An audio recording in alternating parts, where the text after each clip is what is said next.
Dans cette séquence consacrée à Illustrator, je vais vous montrer la différence entre le menu Filtre et le menu Effets.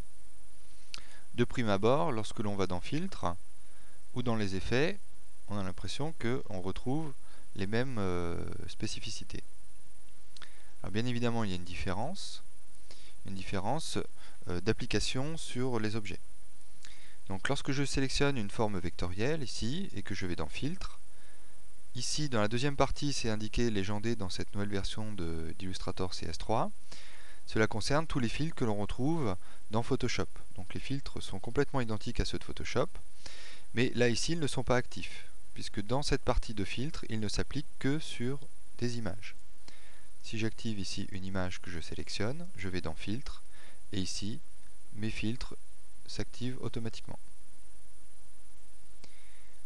Par contre, si je sélectionne ici mon rectangle, ma forme vectorielle, je peux aller dans les effets et appliquer ici les effets Photoshop sur des formes vectorielles. Alors ici, je ne vais pas les détailler ni les appliquer. Vous pourrez les tester par vous-même. Et si vous connaissez Photoshop, il fonctionne exactement de la même manière. Je vais plutôt revenir sur la première partie ici. La première partie concerne des filtres spécifiques et propres à Illustrator. Et par exemple, si nous allons dans Distorsion, nous trouvons le filtre Contraction-Dilatation. Si je vais dans Effets, j'ai aussi Distorsion et Transformation et je retrouve les mêmes filtres. Alors quelle est la différence entre les deux objets? Alors, pour l'instant, je vais masquer la photo. Voilà. Et je vais aller tout d'abord dans les effets.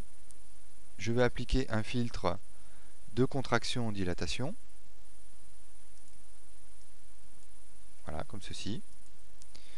Je valide et j'obtiens une sorte de trèfle, comme ceci.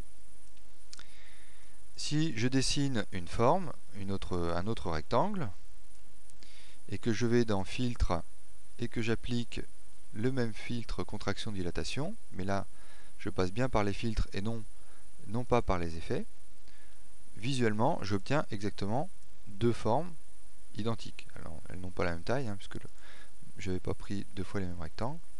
Voilà, comme ceci.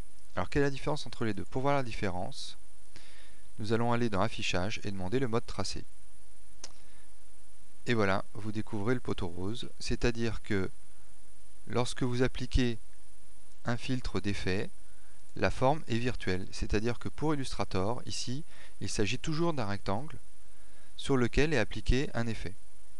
Tandis qu'ici, j'ai appliqué un filtre sur mon rectangle et le rectangle s'est transformé et est devenu maintenant cette forme à part entière. Alors, je vais revenir en mode d'affichage. Pour voir encore mieux cette transformation, je vais afficher la palette des aspects, ici, qui est ma fiche d'identité d'un objet. Ici, je trouve le contour, 8 points, le fond. Ici, je sélectionne mon autre objet créé par les filtres, par les effets, pardon, créé par les effets. Ici, dans la palette des aspects, j'ai en plus l'effet contraction-dilatation qui est marqué ici. En cliquant deux fois dessus, je peux le changer à tout moment. Donc voilà le grand intérêt des effets. Donc je peux modifier ma forme. Et si elle ne me convient pas, je peux aussi la glisser dans la corbeille pour l'annuler et revenir à ma forme de base. Tandis qu'ici, je ne peux pas revenir en arrière à moins d'annuler, ce qui pourrait être impossible dans le cas d'un enregistrement ou si on revient un petit peu plus tard sur le document. Alors bien évidemment, on pourrait se dire à ce moment-là, les effets c'est très intéressant, je vais tout le temps les utiliser. Alors ici, nous allons voir la différence lorsqu'on applique un masque. Ici, je vais annuler d'avoir supprimé l'élément, voilà.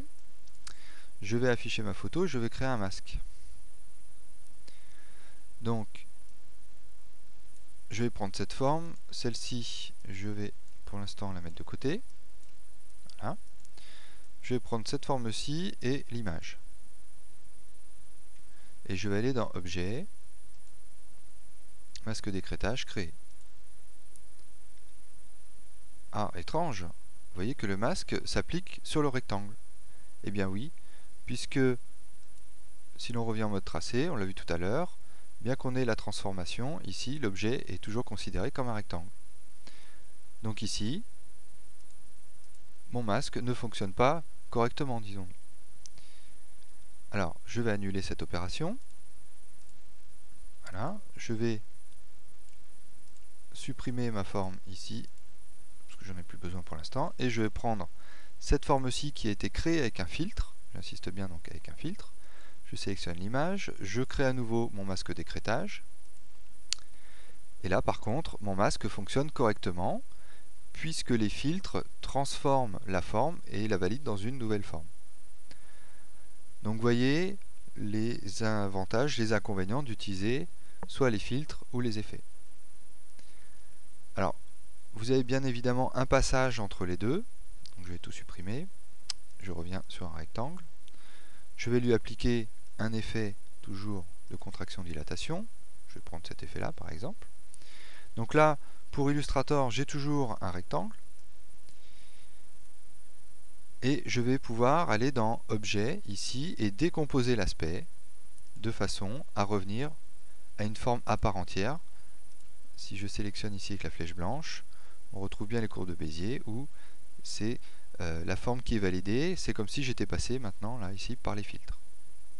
Donc le passage de l'effet au filtre, hein, c'est d'aller dans Objet et de demander à décomposer l'aspect. Voilà, fin de ce tutoriel.